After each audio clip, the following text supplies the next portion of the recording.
think the potential disruption to her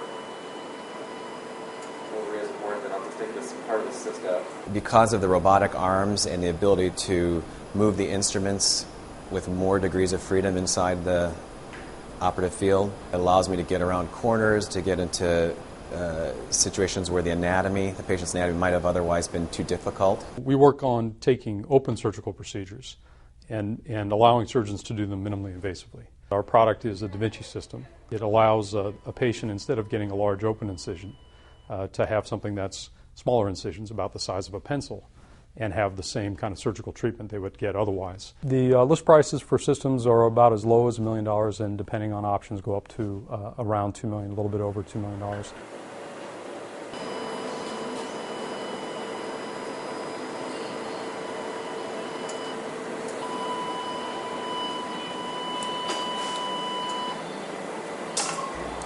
Now, these individual instruments have their wrist at the end and the ability to open and close their jaws.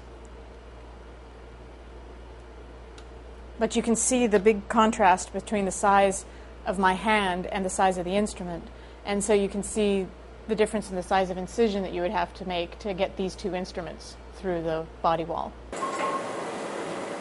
Patients who have the Da Vinci robotic surgery either can go home the same day or the next day after the standard hysterectomy type procedure that I would do, whereas with an open surgery, they'd be in the hospital 3 to 5 days after the surgery.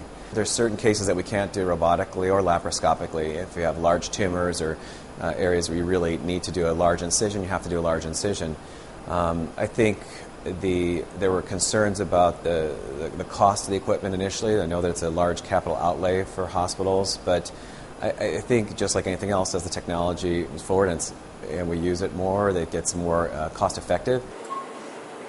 The available market on today's architecture with today's procedures might be about $5 billion annually. But that doesn't look at new procedures that we might find that create additional value or new products that we can bring to the market. So we think that's a pretty conservative estimate.